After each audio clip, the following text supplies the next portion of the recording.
सभी भक्तजनों को राधे राधे। जय श्री कृष्ण। ओम नमो भगवते वासुदेवाय। श्रीमद् भागवत महात्म्यम अथ प्रथम अध्याय। परीक्षित और ब्रजनाभ का समागम। शांडिल्य मुनि के मुख से भगवान की लीला के रहस्य और ब्रजभूमि के महत्व का वर्णन। महर्षि व्यास कहते हैं, जिनका स्वरूप है सच्चिदानंद घन, जो अपने सौंदर्य और माधुर्य आदि गुणों से सबका मन अपनी ओर आकर्षित कर लेते हैं और सदा सर्वदा आनंद सुख की वर्षा करते रहते हैं, जिनकी सही शक्ति से इस विश्व की स्थिति और प्रलय होते हैं, इन भगवान श्री कृष्ण को हम भक्ति रस का आस्वादन करने के लिए नित्य निरंतर प्रणाम करते हैं। नैमिषारण्य क्षेत्र में श्री सूत जी स्वस्थ चित्त से अपने आसन पर बैठे हुए थे। उस समय भगवान के अमृतमय लीला कथा के रसिक उसके रसास्वाद में अत्यंत कुशल सौनकादि ऋषियों ने सूत जी को प्रणाम करके उनसे यह प्रश्न किया। ऋषियों ने पूछा, सूत जी, धर्मराज युधिष्ठिर जब श्री मथुरा मंडल में अनिरुद्ध नंदन व्रज का और हस्तिनापुर में अपने पौत्र परीक्षित का राज्य अभिषेक करके हिमालय पर चले गए, तब राजा वज्र और परीक्षित ने कैसे कैसे कौन कौन सा कार्य किया। सूत जी ने कहा, भगवान नारायण, नरोत्तम, नर देवी सरस्वती और महर्षि व्यास का नमस्कार करके शुद्धचित्त होकर भगवत तत्व को प्रकाशित करने वाले इतिहास पुराण रूप जय का उच्चारण करना चाहिए। सौनकादि ब्रह्म ऋषियों, जब धर्मराज युधिष्ठिर आदि पांडवगण स्वर्गारोहण के लिए हिमालय चले गए, तब सम्राट परीक्षित एक दिन मथुरा गए। उनकी इस यात्रा का उद्देश्य इतना ही था कि वहां चलकर ब्रजनाभ से मिल जुलाएं। जब ब्रजनाभ को यह समाचार मालूम हुआ कि मेरे पिता तुल्य परीक्षित मुझसे मिलने के लिए आ रहे हैं, तब उनका हृदय प्रेम से भर गया। उन्होंने नगर से आगे बढ़कर उनकी अगवानी की, चरणों में प्रणाम किया और बड़े प्रेम से उन्हें अपने महल में ले आए। वीर परीक्षित भगवान श्री कृष्ण के परम प्रेमी भक्त थे। उनका मन नित्य निरंतर आनंद घन श्री कृष्ण चंद्र में ही रमता रहता था। उन्होंने भगवान श्री कृष्ण के प्रपौत्र ब्रजनाभ का बड़े प्रेम से आलिंगन किया। इसके बाद अतःपुर में जाकर भगवान श्री कृष्ण की रोहिणी आदि पत्नियों का नमस्कार किया। रोहिणी आदि श्री कृष्ण पत्नियों ने भी सम्राट परीक्षित का अत्यंत सम्मान किया। वे विश्राम करके जब आराम से बैठ गए, तब उन्होंने ब्रजनाभ से यह बात कही। राजा परीक्षित ने कहा, हे तात, तुम्हारे पिता पितामहों ने मेरे पितामह को बड़े बड़े संकटों से बचाया है। मेरी रक्षा भी उन्होंने ही की है। प्रिय ब्रजनाभ आदि, यदि मैं उनके उपकारों का बदला चुकाना चाहूँ तो किसी प्रकार नहीं चुका सकता। इसलिए मैं तुमसे प्रार्थना करता हूँ कि तुम सुखपूर्वक अपने राजकाज में लगे रहो। तुम्हें अपने खजाने की, सेना की तथा शत्रुओं की दवाने आदि की तनिक भी चिंता न करनी चाहिए। तुम्हारे लिए कोई भी कर्तव्य है तो केवल एक ही, वह यह है कि तुम्हें अपनी इन माताओं की खूब प्रेम से भलीभांति सेवा करते रहना चाहिए। यदि कभी तुम्हारे ऊपर कोई आपत्ति विपत्ति आए अथवा किसी कारणवश तुम्हारे हृदय में अधिक क्लेश का अनुभव हो, तो मुझसे बताकर निश्चिंत हो जाना। मैं तुम्हारी सारी चिंताएं दूर कर दूंगा। सम्राट परीक्षित यह बात सुनकर वज्रनाभ को बड़ी प्रसन्नता हुई। उन्होंने राजा परीक्षित से कहा। वज्रनाभ ने कहा, महाराज, आप मुझसे जो कुछ कह रहे हैं वह सर्वथा आपके अनुरूप है। आपके पिता ने भी मुझे धनुर्वेद की शिक्षा देकर मेरा महान उपकार किया है। इसलिए मुझे किसी बात की तनिक भी चिंता नहीं है, क्योंकि उनकी कृपा से मैं क्षत्रिय उचित शूरवीरता से भलीभांति संपन्न हूँ। मुझे केवल एक बात की बहुत बड़ी चिंता है, आप उसके संबंध में कुछ विचार कीजिए। यद्यपि मैं मथुरा मंडल के राज्यों पर अभिषिक्त हूँ, तथापि मैं यहाँ निर्जन वन में ही रहता हूँ। इस बात का मुझे कुछ भी पता नहीं है कि यहाँ की प्रजा कहाँ चली गई, क्योंकि राज्य का सुख तो तभी है जब प्रजा है। जब वज्रनाभ ने परीक्षित से यह बात कही, तब उन्होंने वज्रनाभ को संदेह मिटाने के लिए महर्षि शांडिल्य को बुलवाया। यही महिषी शांडिल्य पहले नंद आदि गोपों के पुरोहित थे। परीक्षित का संदेश पाते ही महिषी शांडिल्य अपनी कुटी छोड़कर वहां आ पहुंचे। वज्रनाभ ने विधि पूर्वक उनका स्वागत सत्कार किया और वे एक ऊंचे आसन पर विराजमान हुए। राजा परीक्षित ने वज्रनाभ की बातें उन्हें कह सुनाई। इसके बाद महिषी शांडिल्य बड़ी प्रसन्नता से उनको सांत्वना देते हुए कहने लगे।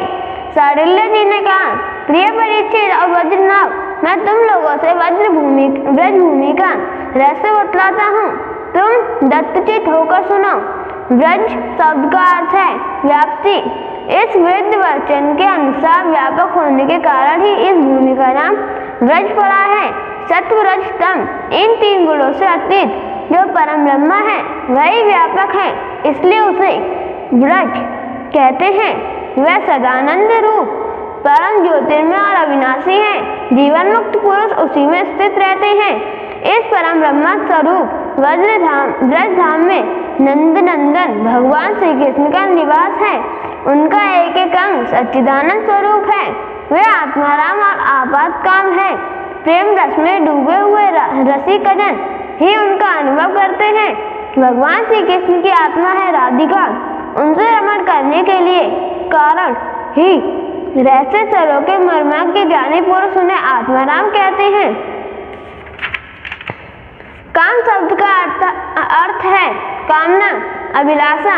ब्रज में भगवान श्री कृष्ण के वांछित पदार्थ हैं गाय, ग्वालवाल, गोपियां और उनके साथ लीला विहार आदि। वे सब के सब यहाँ नित्य प्राप्त हैं। इसी से श्री कृष्ण को आपात काम कहा गया है। भगवान श्री कृष्ण की यह रहस्य लीला प्रकृति से परे है। वे जिस समय प्रकृति के साथ खेलने लगते हैं उस समय दूसरे लोग भी उनकी लीला का अनुभव करते रहते हैं। प्रकृति के साथ होने वाली लीला में ही रजोगुण, सत्वगुण और तमोगुण द्वारा सृष्टि, स्थिति और प्रलय की प्रतीति होती है। इस प्रकार यह निश्चय होता है कि भगवान की लीला दो प्रकार की है, एक वास्तविक और दूसरी व्यवहार की। वास्तविक लीला स्वसंवेद है, उसे स्वयं भगवान और उनके रसिक भक्तजन ही जानते हैं। जीवों के समान जो लीला होती है वही व्यवहारिक लीला है। वास्तविक लीला के बिना व्यवहारिक लीला नहीं हो सकती, परंतु व्यवहारिक के लीला के वास्तविक लीला के राज्य में कहीं प्रवेश नहीं हो सकता। तुम दोनों भगवान की जिस लीला को देख रहे हो वह व्यवहारिक लीला है। यह पृथ्वी और स्वर्ग आदि लोग इसी लीला के अंतर्गत हैं। इसी पृथ्वी पर यह मथुरा मंडल है। यही वह ब्रज भूमि है जिससे भगवान की वह वास्तविक रहस्य लीला गुप्त रूप से होती रहती है। वह कभी कभी प्रेम पूर्ण हृदय वाले रसिक भक्तों को सब और दिखने लगती है। कभी 28वें द्वापर के अंत में जब भगवान की रहस्य लीला के अधिकारी भक्तजन यहाँ एकत्र होते हैं, जैसा कि इस समय भी कुछ काल पहले हुए थे, उस समय भगवान अपने अंतरंग प्रेमियों के साथ अवतार लेते हैं। उनके अवतार का यह प्रयोजन होता है कि रहस्य लीलाओं के अधिकारी भक्तजन भी अंतरंग परिकरों के साथ सम्मिलित होकर लीला रस का आस्वादन कर सकें। इस प्रकार जब भगवान अवतार ग्रहण करते हैं उस समय भगवान के अभिमत प्रेमी देवता और ऋषि आदि भी सब और अवतार लेते हैं। अभी अभी जो अवतार हुआ था उसमें भगवान अपने सभी प्रेमियों की अभिलाषाएं पूर्ण करके अब अंतर्धान हो चुके हैं। इससे यह निश्चय हुआ कि यहाँ पहले 3 प्रकार के भक्तजन उपस्थित थे, इसमें संदेह नहीं है। उन तीनों में प्रथम तो उनकी श्रेणी है जो भगवान के नित्य अंतरंग पार्षद है, जिनका भगवान से कभी वियोग होता है ही नहीं। दूसरे वे हैं जो एकमात्र भगवान के पाने की इच्छा रखते हैं, उनकी अंतरंग लीला में अपना प्रवेश चाहते हैं। तीसरी श्रेणी में देवता आदि हैं। इनमें से जो देवता आदि के अंश से अवतीर्ण हुए थे उन्हें भगवान ने ब्रज भूमि से हटाकर पहले ही द्वार पर पहुंचा दिया था। फिर भगवान ने ब्राह्मण के साप से उत्पन्न मूसर को निमित्त बनाकर यदुकुल में अवतीर्ण देवताओं को स्वर्ग में भेज दिया और पुनः अपने अपने अधिकार पर स्थापित कर दिया। तब जिन्हें एकमात्र भगवान के ही पाने की इच्छा थी उन्हें प्रेम आनंद स्वरूप बनाकर श्री कृष्ण ने सदा के लिए अपने नित्य अंतरंग पार्षदों में सम्मिलित कर लिया। जो नित्य पार्षद हैं वे यद्यपि वे यद्यपि यहाँ गुप्त रूप से होने वाली नित्य लीला में सदा ही रहते हैं, परंतु जो उनके दर्शन के अधिकारी नहीं हैं, ऐसे पुरुषों के लिए वे अदृश्य हो गए हैं। जो लोग व्यवहारिक लीला में स्थित हैं, वे नित्य लीला का दर्शन पाने के अधिकारी ही नहीं हैं। इसलिए यहाँ आने वालों को सब और निर्जन वन सूना ही सूना दिखाई देता है, क्योंकि वे वास्तविक लीला में स्थित भक्त जनों को देख नहीं सकते। इसलिए वज्रनाभ, तुम्हें तनिक भी चिंता नहीं करनी चाहिए। तुम मेरी आज्ञा से यहाँ बहुत से गांव बसाओ, इससे निश्चय तुम्हारे मनोरथ की सिद्धि होगी। भगवान श्री कृष्ण ने जहाँ जैसी लीला की है, उसके अनुसार उस स्थान का नाम रखकर तुम अनेकों गांव बसाओ और इस प्रकार दिव्य ब्रज भूमि को भलीभांति सेवन करते रहो। गोवर्धन, दीरपुर, डींग, मथुरा, महावन, गोकुल, नंदीग्राम, नंदगांव और ब्रजसानु, बरसाना आदि में तुम्हें अपने लिए छावनी बनवानी चाहिए। उन स्थानों में रहकर भगवान की लीला के स्थल, नदी, पर्वत, घाटी, सरोवर और कुंड तथा कुंजवन आदि का सेवन करते रहना चाहिए। ऐसा करने से तुम्हारे राज्य में प्रजा बहुत ही प्रसन्न होगी और तुम्हें भी अत्यंत प्रसन्न हो रहोगे। यह ब्रज भूमि सच्चिदानंदमयी है, अतः तुम्हें प्रयत्न पूर्वक इस भूमि का सेवन करना चाहिए। मैं आशीर्वाद देता हूँ, मेरी कृपा से भगवान की लीला के जितने भी स्थल हैं, सबके तुम्हें ठीक ठीक पहचान हो जाएगी। वज्रनाभ, इस ब्रज भूमि का सेवन करते रहने से तुम्हें किसी दिन उद्धव जी मिल जाएंगे। फिर तो अपनी माताओं सहित तुम उन्हीं से इस भूमि का तथा भगवान की लीलाओं का रहस्य भी जान लोगे। मुनिवर सारिल्य जी उन दोनों के इस प्रकार समझा बुझाकर भगवान श्री कृष्ण का स्मरण करते हुए अपने आश्रम पर चले गए। उनकी बातें सुनकर राजा परीक्षित और वज्रनाभ दोनों ही बहुत प्रसन्न हुए।